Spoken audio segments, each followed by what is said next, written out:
Hi, and welcome to Entrepreneur Minds Speak. My name is Lauren Casgren-Tyndall, and I am a branding and packaging designer, and I have a business called Creme de Mint. And I'm here today with Natalie. Hi, my name is Natalie. I'm founder of Cloud Create, which is a web development and design business based in Tampa. And today we are going to talk about niche. Like, what is a niche? Like, what is a business niche? And how do you do it? How do you find it? How do you go from being a general service provider or product provider and to actually targeting a specific kind of person? Yeah. And why is it important? Why is a niche important? Why not just sell to everybody? I mean, I get this question all the time. Whenever I get on the phone with somebody, I always ask them, like, who is your target audience? And oftentimes I hear responses like, everyone's my target audience because everyone likes food. Or if it's like a skincare line, they might say like, well, all women are my target audience. Like, they don't want to, they want to make sure that they're selling to as many people as possible. Yeah. Yeah. And they want to include everybody, which is good. Right, exactly. But that is also a problem too, because when you launch a business and you have a very broad audience and you want to appeal to everybody and sell to everybody, it can actually hurt your business. You can end up appealing to nobody. Exactly. Because the truth is, one of the best things you can do for your brand is to be highly focused on who that person is, what problem you're solving, and how you're different than your competitors. Exactly. You went through that process, right? Where you kind of like went into an industry specific. Do you want to maybe like tell your story on that a little bit? I'm actually curious. Absolutely. So, I do branding and packaging. And when I first started out as a graphic designer, I thought, okay, I'll just be a graphic designer. So I'm designing for everybody. But I also had some very specific skills in package design. And so I started carving out, okay, I'm just going to be focusing on package design. But then I got more specific and I focus on food, beauty, and supplement industries. And that is my niche. So it doesn't mean I don't work with other types of businesses, but it means that's mostly who I work with. And that is a specific group of people that when they see, oh, she creates branding and packaging for food, beauty, and supplement products, I want somebody who really knows that market. And so then I suddenly appeal to those specific people that are looking for that specific service. It's very helpful to have a niche, especially when things are very competitive. I feel like in markets where maybe it's a little less competitive, you might be able to be a little bit more broad and still have a good audience. As things become more competitive, it's even more important to differentiate. Oh, I totally agree. And I think that it's also, it's a nice way to make your space in the market. So maybe, you have a very, very targeted audience. Let's say if you're a product-based company, you're only targeting a very specific demographic. Once you completely own that, you can always expand from there.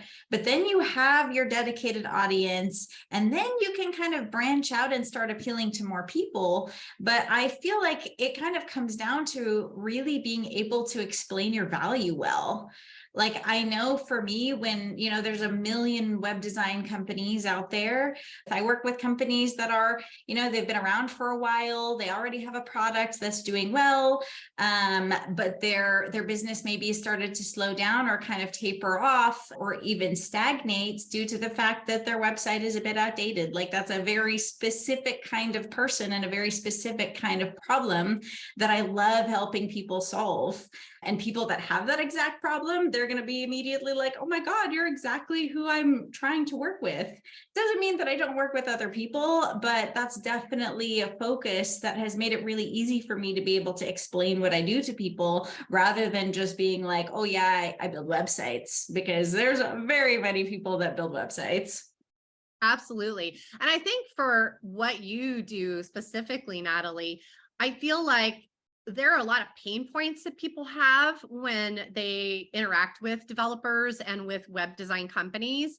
For myself, like when I've worked with developers, there's certain things that in that industry seem to be more challenging to find people that are reliable, that know what they're doing, that can communicate well. And so I feel like those things are pain points. And so therefore you can talk to those pain points. Yeah. You and I have talked about that, how when you talk Yep. to your clients or potential clients, you hear their pain points, you can really show that you do care, that you are responsive, that you know what you're talking about, and knowing that these other competitors, they haven't really spent time on those pain points, like you really can differentiate yourself. Exactly, which is another form of niching, even though it's not necessarily industry specific, it's very kind of problem specific. And, it also makes it very clear for somebody if they, I end up on the phone or on a call with somebody, and it can be very easily seen if we're not exactly a perfect fit. Maybe they're too early on in their business and they don't need a big fancy website yet. They just need, something simple to test out their product on and, send ads to a landing page or something. So it makes it very easy to be able to help find those clients that are really going to value your work, and also just help cut off the conversation fast if it's not the right fit, rather than, going through the process and then finding out that it's not correct halfway through. Yeah, absolutely. With niches, you have to craft them carefully. You have to make a decision and really understand your market and think smaller is actually bigger in business. Yeah. Smaller is not all over the map. It's highly focused. And that is actually from a book called Niche Craft. It's interesting because I feel like a lot of people overlook this part. And if you don't really know what makes you different or what makes you special, and you don't really have that niche, how are you going to be able to reach? How are you going to be able to reach people and for them to actually feel like, oh, this is interesting, this is special, this is something I want to buy? A lot of businesses, especially in the US, they start out of a person's passion for whatever their product is. So they'll have a product and they're like, I love this product, I want to make a business out of this product. Now, just because they like that product and they think the product is fantastic and everyone should have it, does not mean that everyone's automatically going to buy it. So I love that part of our job of like, okay, cool, you have this product. Who really wants to buy that already? Who is sitting out there just waiting for this product to be put in front of them so they can buy it? And it kind of flips the whole narrative, and it makes a business owner kind of stop and think of the other side. Who is this customer that they need to reach? And that can help take away so much effort in the business that becomes wrongly placed. Like running ads to the wrong demographics can really rack up costs very easily, or going to the wrong trade shows, or putting it in the wrong stores, whatever you're doing to push out your product. When you know exactly who you're selling to, you can be not only very smart about it, but you can also be very creative and find where those particular kind of people are hanging out, and then put your product in front of there. Yeah, absolutely. And I think that by doing that, it'll be more profitable. You want to make sure that whatever niche you choose is a profitable niche, which means you want to make sure there's enough people that have that issue.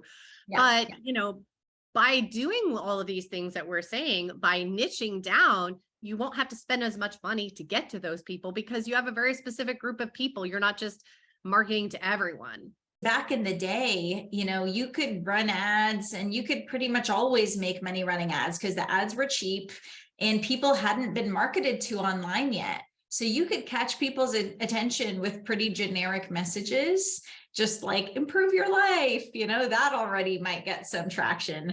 Now you really have to make it feel like a personalized experience to people, and social media does help them with that, to be able to forward your message through these various social media, and being able to, create your own audience on Instagram or on wherever, and kind of facilitate people that already are interested in your product. I think that's like a huge benefit to people these days, to be able to really carve out their space online, where they can sell to and have a community that really understands and likes the product. Absolutely. I completely agree. One of the things I just want to add to this is that when you're thinking about who this target customer is, so make like an avatar, like a fictional character that you want to target, and think about the demographics, the psychographics of that character. Demographics would be something like, age, gender, marital status, income level, education, location, language. Whereas psychographics, that could be like worldview, passions, like needs and wants, pain points, spending habits. So it's really important to think about some of those things when you're creating that customer persona. It may also be industry specific factors, like if you're launching a beauty brand, you might want to consider key features of your audience, like, maybe it's their skin type, or, if you're launching a food brand, it's focusing on specific allergies. And it doesn't, you could have multiple personas, multiple avatars that you're marketing to, but it's important to start to create that persona and actually put a picture with it and create a whole story about that persona. Oh, I love that idea. Like, I overlooked this. And when I implemented this on my kind of ideal clients, now this might be more for service-based industries, but who knows, it might be able to be applied to a product-based company as well. I'm sure it could be, which is where is the awareness of the person at? So, and what I mean by that is, for example, and I'll just take websites for an example, since that's what I do, right? You can have on the one side of the spectrum, you have a client who has maybe a vague idea of a product, doesn't know how to market it yet, doesn't know what the brand would look like, doesn't know how they're going to sell it, like a very vague idea for a business. Now, that would be like a very low awareness of what they need. Then you can have on the other end of the spectrum, somebody that is they know so exactly what they want, and they just need someone that can use some particular tool. And that is not always perfect either, because a lot of the times that person, maybe it's easier or cheaper for them to hire someone in-house to just do that with, because they just know exactly what they want already. So you have to think with whatever your service or your product is, where could someone be on like the awareness scale? Do they know a lot about the product already? Are they looking for exactly what you're doing? Or do they need a little bit more help? So then I do a bit more consulting, and I help them, find their target market, and I help go through a bit of a process with them to help nail down their messaging. Maybe it's an awareness point of where the clients that I'm looking for are as well. And I think that probably can apply to any business. Everybody has some kind of awareness about a product, like a product awareness or not. Right. I think so too. And there's so many things I started thinking about when you were sharing that. Like, I was thinking about, making sure that when you create that website, that it actually is speaking to whoever that niche is that you've created. Like, maybe you're like, okay, I want to target eco-conscious females from 22 to 42 or something like that. Say that all your graphics are not targeting that, are targeting maybe a male demographic that's older or something else. You could end up missing your niche. So it's really important that you get those graphics down, that you really understand your audience, not just this is who I want to target, but understand it might be something you like yourself, but it might not be communicating to that audience that you're trying to reach. And so that's really, really important to understand that part. And, a lot of times that's what we help our clients out with is figuring that out. We'll create mood boards. We'll dive into understanding the brand story, taking what makes that business special and amplifying it, creating graphics that reach their target audience. That's so true. Just as an example, I had a client, their product was very spiritual based. and their colors were like a medium blue and a gray. So it was basically very clinical looking, kind of like a doctor website. So did not communicate the right kind of product whatsoever. Yeah, that always makes me really sad when I see that happen, because I feel like there's such a missed opportunity there. You know, you may have paid somebody to professionally do this amazing website, and yet it's still not communicating to the audience that you think it should be communicating to. There's a lot of pieces to thinking about your niche and making sure that you're staying relevant, that you're connecting with the right people. And for example, with packaging, oftentimes I think about Victoria's Secret when I think about niche, because Victoria's Secret, they have, for Victoria's Secret Pink, they have a very young audience. Yeah. And when I worked there years ago, they had fragrance that it looked like it was being marketed to an older demographic. It was a white box and it had PINK at the top, and they wanted this brand to be targeting a younger audience. So we worked on the redesign. We created something for a younger audience, but what we created, several years ago is not relevant today. Pink has changed. Now they are gender free.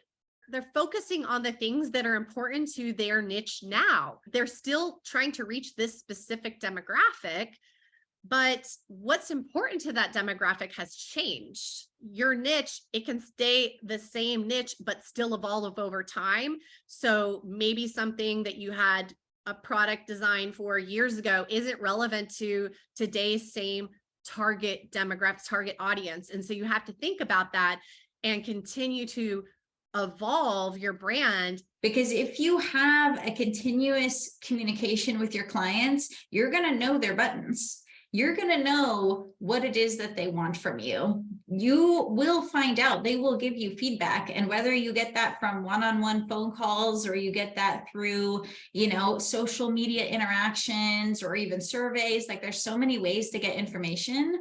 But like the companies that are able to evolve this way, they're able to do that because they actually know what their clients are doing and what's important to them. And they stay on top of those bullet points. And I notice a lot of clients, or like a lot of business owners, even and this can range from startups or even to businesses that have like slowed in growth a little bit. They are not calling their customers. They're not finding out like, hey, how did you like this product? Can it be improved? Did you have any product problems with it? Or just like you were mentioning in regards to websites, there's a lot of problems out there in that field that people run into. And I would never know about them if I wasn't constantly talking to people and new clients or new potential clients that are telling me their experiences with, having their websites built over the years. Because that's also changed. So I think that could be like as one takeaway that could probably benefit everybody, like keep talking to your customers and clients as you grow. Even when you get big, like keep some kind of communication there so that you can stay on top of what's important to them. Yeah, absolutely. I completely agree with that. And I think that also need to look at your sales. If your sales are starting to drop off, why is that happening? Just making sure that you stay relevant and that you know what's going on in your market, the shifts that are happening so that you can, shift your business. It's kind of like working on the business versus working in the business, just keeping on having that forward view and knowing where you're going with your company. Well, I think on that note, that wraps up our episode on niches, and we look forward to seeing you next time on Entrepreneur Mind Speak. Thank you and bye. Bye.